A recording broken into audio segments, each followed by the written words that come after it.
اور پھر ان کے لیے دعا کر رب ارحمہما کما ربیانی صغیر۔ میں اپنے گاؤں میں ڈیرے میں بیٹھا تھا تو ایک شخص میرے پاس آیا اپنے بیٹے کو لے کر، رحم دین اس کا نام تھا، فوت ہو گیا۔ اس کا بیٹا ایک مدرسے سے فارغ ہو کر آیا تھا، مجھ سے کہتا ہے میاں صاحب، ہمیں وہاں میاں صاحب کہتے ہیں، میاں صاحب اے میرا پتر پڑھیا تو ہے پر کڑیا کوئی نہیں۔ ایک ان پڑھ آدمی کا تجزیہ، اے میرا پتر پڑھیا تو ہے پر کڑیا کوئی نہیں۔ دودھ جب کاڑا جاتا ہے نا تو وہ ملائی آ جاتی ہے اور وہ ذرا گاڑھا بھی ہو جاتا ہے، مزیدار بھی ہو جاتا ہے۔ تو ہمارے بچپن میں اتنے بڑے بڑے گڑھوں میں سارا دن دودھ کے نیچے اپلے وہ جلتے رہتے تھے اور وہ اتنی بڑی ملائی کی طے اس پہ آتی تھی اور پیلا زرد ہو جاتا تھا، تو وہ بہت پسند کیا جاتا تھا پینے میں بھی، اس کی ملائی کھانے میں۔ تو جو آدمی ایک اچھے کردار والا بن جاتا تھا تو اسے کہتے تھے میاں کڑے ہویا ہے۔ اب سمجھ گئے یہ مثال؟ اے میرا پتر پڑھے آتا ہے پر کڑیا کوئی نہیں۔ میں کیوں ہے کہ انتا ماں پیو نال گل کرن دا ہی ول نہیں آمد، اسے تو یہ نہیں پتا کہ ماں باپ سے بات کیسے کرنی، اتنی بدتمیزی سے بولتا ہے۔ تو یہ مٹی تے سو پڑھ کے آیا، تو میں تم سے یہ نہیں چاہتا ہوں کہ تم جاؤ تو تمہارے ماں باپ کہیں پڑھیا تا ہے پتر پر کڑیا کوئی نہیں ہوں۔ تم اپنے ماں باپ کے سامنے وخفض، جھک جاؤ، لہما جناح الذل من الرحمہ، محبت سے، جبرن نہیں، محبت سے، اور دل سے یہ دعا کرو رب ارحمہما کما ربیانی صغیر۔ جب سے میرے ماں باپ فوت ہوئے، 88 میں میرے والد فوت ہوئے، میں نے 10 نفل شروع کیے ان کے لیے۔ 2001 میں والدہ فوت ہوئی، اب ان کو بھی 20 سال ہو گئے، 21 سال۔ میں دونوں کے لیے 20 رکعت نفل روزانہ پڑھتا ہوں۔ میں بیمار ہو جاؤں تو الگ بات ہے، سر میں درد ہلکا پھلکا ہو تو میں پڑھتا ہوں، شدید ہو جائے پھر رہ جاتا ہوں۔ تو میں 1000 نفل بھی روزانہ پڑھوں تو میں والدین کا حق ادا نہیں کر سکتا۔ ایک شخص آیا، حضرت عبید اللہ بن عمیر تابعین میں سے ہیں، کہ جی میں نے خراسان سے اپنی ماں کو کندھے پہ بٹھایا اور مکے تک لا کے سارا حج اس کو اپنی کمر پہ بٹھا کے کروایا، میں نے ماں کا حق ادا کر دیا۔ تو انہوں نے کہا ولا طلقۃ واحدہ، ایک طلقہ کا بھی حق ادا نہیں۔ طلقہ کسے کہتے ہیں کہ جب بچہ پیدا ہونے لگتا ہے تو ماں کو دردیں، کوئی لہریں اٹھتی ہیں، وہ ایک لہر آتی ہے، اس کی چیخیں نکال دیتی، پھر وہ لہر تھم جاتی، پھر دوبارہ اٹھتی ہے تو پھر اس کی چیخیں نکلتی ہیں، پھر وہ تھم جاتی۔ ایسے گھنٹوں وہ لہریں چلتی ہیں اور وہ جو ماں ہوتی ہے وہ تڑپ تڑپ کے کہیں جاتی ہے۔ تو وہ جو بے شمار دردوں کی لہریں اٹھتی ہیں، تو انہوں نے فرمایا ابھی ایک درد کی لہر کا حق بھی ادا نہیں ہوا، ولا طلقۃ واحدہ، بھی ایک کا حق بھی ادا نہیں ہوگا۔ ایک شخص نے اپنی ماں کو حج کرایا پیدل، اور طواف میں تھا تو عبداللہ بن عمر نظر آ گئے، تو طواف سے فارغ ہو کر کہنے لگا جی میں نے ماں کو پیدل حج کرایا ہے۔ وہ کافی لمبا سفر ہے اور اس وقت پہاڑ تھے، نہ سرنگیں تھیں نہ راستے تھے، پہاڑ تھے۔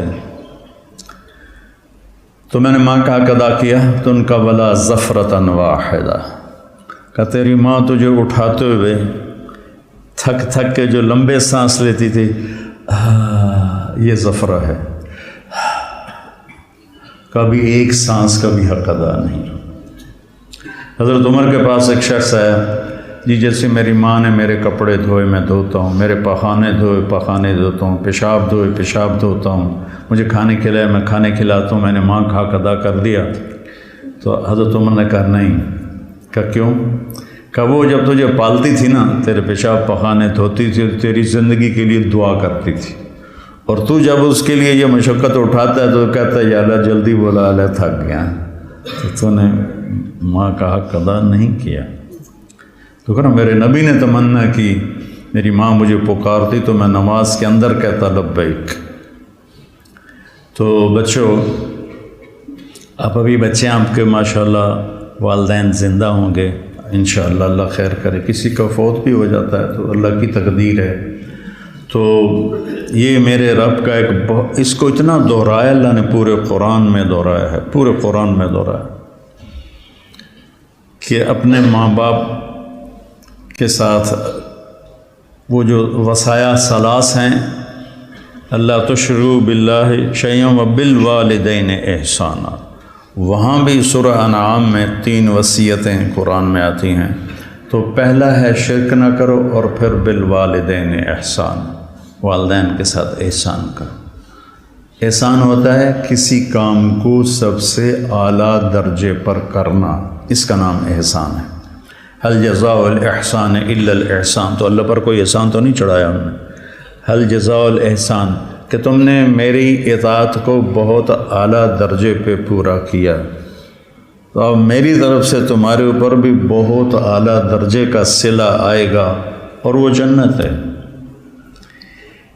ابن القیم نے روایت نقل کی کہ ایک آدمی ایسے بیٹھا ہوگا تو ایک منظر، صرف ایک منظر کو دیکھنے میں اسے سالہ سال گزر جائیں۔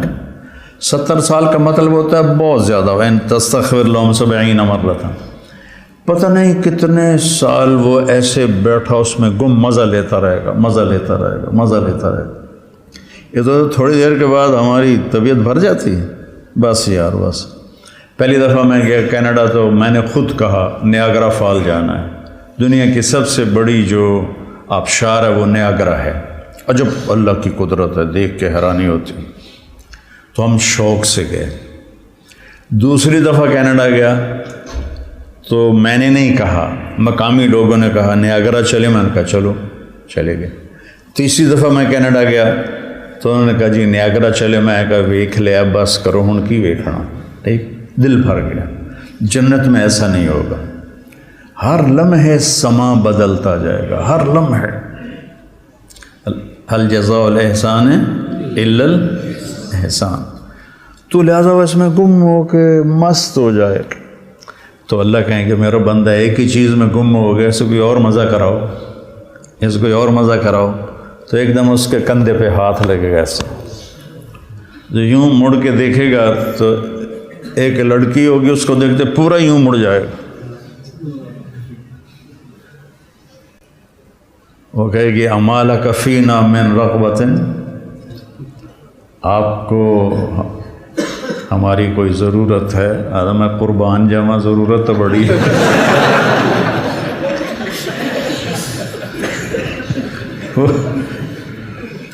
وہ کہے گا تو ہے کون، تو میری جنت میں سے نہیں ہے؟ تو وہ کہے گی انا من اللواتی قال اللہ تعالی ولدینا مزید، میں ان میں سے ہوں جن کے بارے میں تیرے رب نے کہا ہے صرف ایک دفعہ دینے کے بعد بس نہیں کروں گا، ولدینا مزید، دیتا ہی جاؤں گا، دیتا ہی جاؤں گا، دیتا ہی جاؤں گا۔ هل جزاء الاحسان الا الاحسان، تو وبالوالدین احسان کہا ہے، خدمت نہیں کہا، اچھا سلوک نہیں کہا، سب سے اعلیٰ درجے کا جو سلوک تم کر سکتے ہو کرو۔ میرے والد تبلیغ کے مجھے گھر سے نکالا تو قائل کیسے ہوئے؟ جب میں رائمنڈ سے آتا تو ان کو جسمانی خدمت کرتا تھا، حالانکہ نوکر ہوتے تھے، دبانے والے، تیل لگانے والے، سارے کام کرنے والے، لیکن جب وہ رات کو لیٹتے تو میں نوکروں کو بھگا دیتا اور میں اکیلا ان کو دباتا تھا، پھر ان کے سر میں تیل لگاتا تھا۔ اس خدمت نے ان کے دل کو رام کر دیا، کیونکہ پہلے میں ذرا گستاخ تھا، بدتمیز تھا۔ تو گھر میں جو دعوت ہے وہ اخلاق سے چلتی ہے، وہ یہ نہیں کہ آپ بیوی کو بٹھا کے دعوت دینا شروع کر دو گے، بیگم دنیا فانی ہے،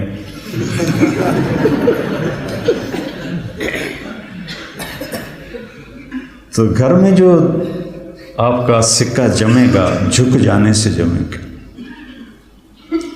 ماں باپ کے لیے چائے بناؤ، کپڑے دھو، ان کو دباؤ، ان کے سر میں تیل لگاؤ، ان کی آنکھ کا اشارہ سمجھو، تو میں سمجھوں گا کہ آپ نے صحیح قرآن پڑھا ہے. اور رشتہ داروں میں بھی زبان سے دعوت نہ دیا کرو، اپنے اخلاق سے، چونکہ رشتہ دار سب سے مشکل ہوتا ہے تعلق قائم کرنا رشتہ داروں میں. جب بھی تو اللہ نے اتنی آیات اتاری ہیں اور اتنی احادیث ہیں، تو اس میں سب سے مشکل ہوتا ہے رشتہ داروں سے تعلق قائم کرنا، کہ وہ رویے ٹکراؤ ہوتا ہے.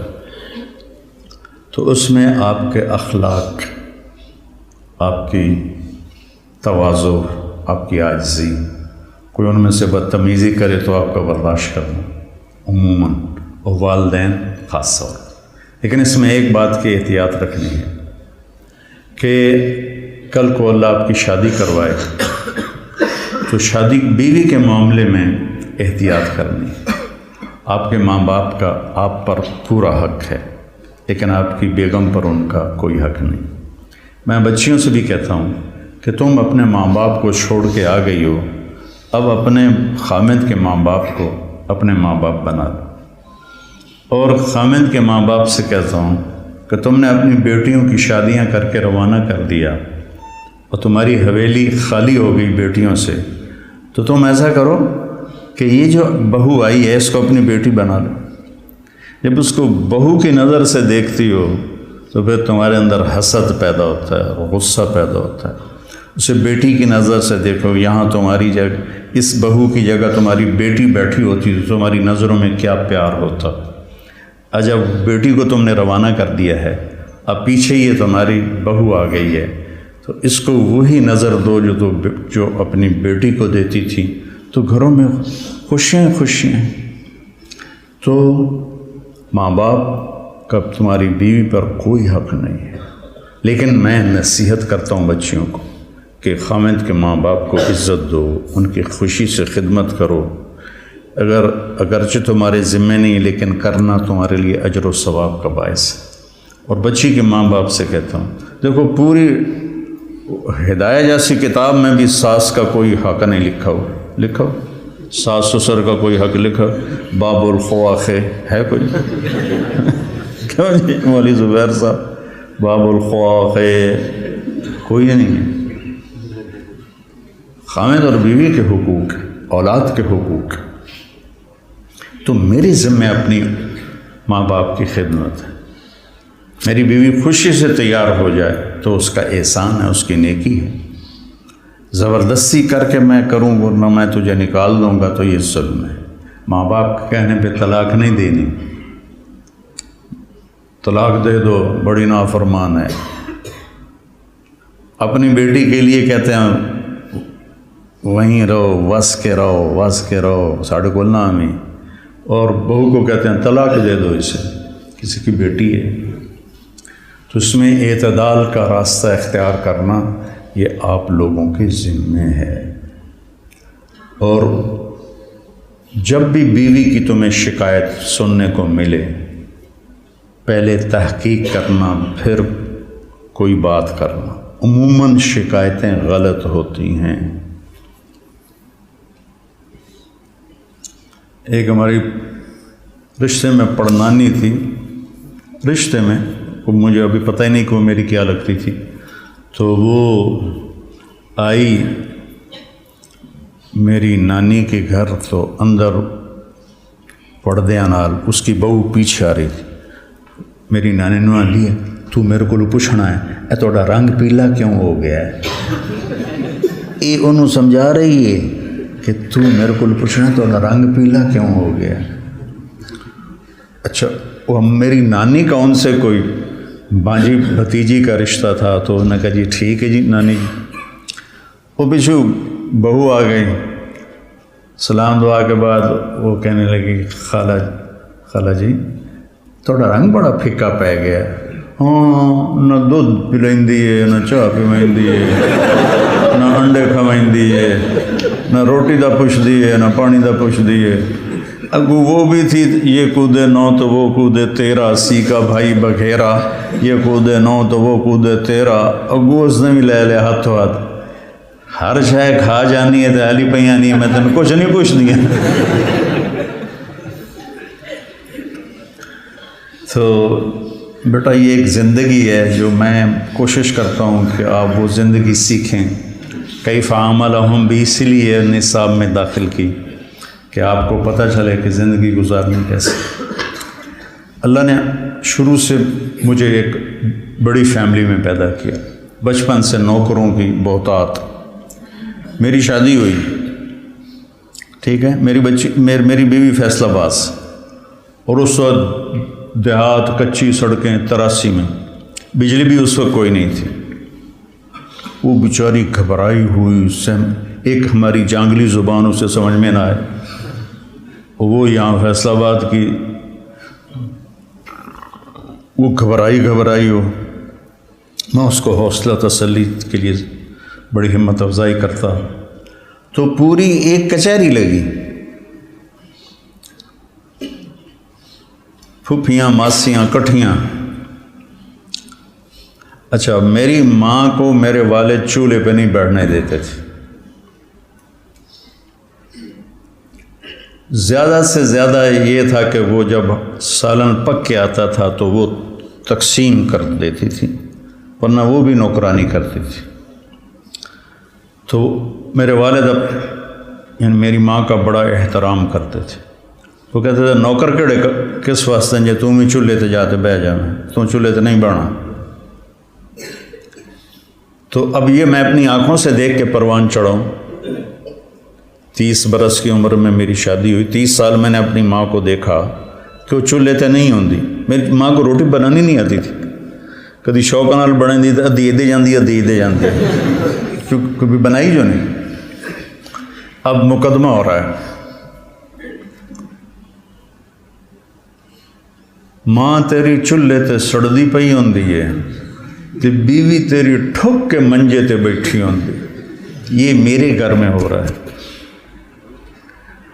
ماں تیری چولہے تے سڑدی پئی ہوندی ہے تے بیگم تیری ٹھک تے منجی تے بیٹھی ہوندی ہے. میں ہس پیا. میں کہ میری ماں کداں چولہے تے سڑی ہے. میں بھی تھائیں جمیا تھائیں وڈو ہوا. میں دسو تو صحیح میری ماں کداں چولہے تے سڑی ہے. یہ ہماری معاشرت ہے. تو اس سے آپ لوگوں نے پرہیز کرنا ہے, عدل کرنا ہے. الگ رہنے کا انتظام کر سکو اسبابوں تو بہت اچھا ہے. اکٹھے رہنے کا ہے تو پھر بیوی کو پناہ دو, اس کو اپنے ماں باپ کی شدت سے بچاؤ. بیوی میں بدتمیزی ہے تو ماں باپ کو بچاؤ. بعض لڑکیاں ایسی بدتمیز ہوتی ہیں, ایسی زبان دراز ہوتی ہیں کہ نہ کسی کی عزت کو دیکھتی ہیں نہ کسی کے مقام کو دیکھتی ہیں, اور بہت ہی لمبی زبان. ایک دفعہ ساتھ 2 واقعے میرے ساتھ پیش آئے. ایک عورت, ایک دوست نے کہا کہ ایک خاتون آپ سے ملنا چاہتی ہیں, اس کے خامند کھرب پتی ہیں. کھرب پتی کہ ملا دو. وہ آ گئیں, 50 سال پلس ان کی عمر تھی. تو بیٹھتے ہی رونے لگیں. ایسا ہوتا ہے ابھی پہلے کوئی دکھڑا سنائے پھر وہ بیٹھتے ہی رونے لگے کہ لوگ سمجھتے ہیں میں بڑی خوش قسمت ہوں, بڑے مالدار کی بیگم ہوں, لیکن میں اس دولت کو کیا کروں. میرے خامند کا سلوک ہی اچھا نہیں میرے ساتھ, تو میں اس دولت کو کیا کروں. ٹھیک. اس سے کوئی چند ہفتے بعد میں کراچی جا رہا تھا. جہاز میں ایک نوجوان بڑا خوبصورت میرے پاس آ گیا. کہنے لگا مولانا صاحب اللہ نے مجھے سب کچھ دیا ہے, رزق دیا ہے, گھر دیا ہے, دولت دی ہے, لیکن میں اپنی بیوی سے اتنا تنگ ہوں. اس کی 30 فٹ لمبی زبان ہے. میں کہا 29.5 فٹ کٹ دے, باقی 6 انچ منہ چران. اس کی 30 فٹ لمبی زبان ہے. تو ایک بیوی کی بدتمیزی سے پریشان ہے, ایک خامند کی بدتمیزی سے پریشان ہے. اس لیے بعض اوقات جب بے جوڑ شادیاں ہو جاتی ہیں تو ماں باپ کہتے ہیں نبھاؤ, طلاق کس لیے ہے؟ طلاق اس لیے ہے اگر خامد بدتمیز ہے تو ان کی عادت نہیں بدلے گی، بچی کو فارغ قرار۔ بچی بدتمیز ہے تو اپنے بچے کو ذلیل نہ کرو، فارغ کرا دو۔ اللہ نے طلاق اس لیے رکھی۔